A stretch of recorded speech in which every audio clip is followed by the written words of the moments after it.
একেই বলে চান কপাল। এবার ভাগ্য খুলে গেল মোহাম্মদ সাইফুদ্দিনের।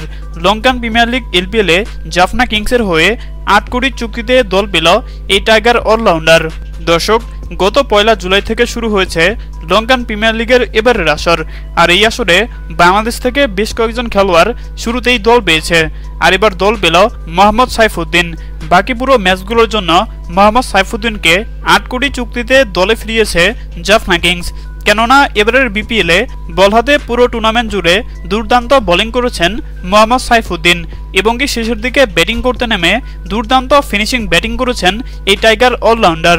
এরপর ঘরের মাঠে জিম্বাবুয়ের বিপক্ষে ৪টি টি-20 ম্যাচে বল হাতে দুর্দান্ত বোলিং করেছেন মোহাম্মদ সাইফুদ্দিন। তার বোলিংয়ের গতি, সুইং এবং ইয়র্কারের সামনে রীতিমতো দাঁড়াতেই পারেনি প্রতিপক্ষ ব্যাটাররা। আর এর কারণেই মূলত মোহাম্মদ সাইফুদ্দিনকে দলে ফেরালো জাফনা কিংস। আর এলপিএল খেলার জন্য খুব তাড়াতাড়ি শ্রীলঙ্কার বিমান ধরবেন মোহাম্মদ সাইফুদ্দিন।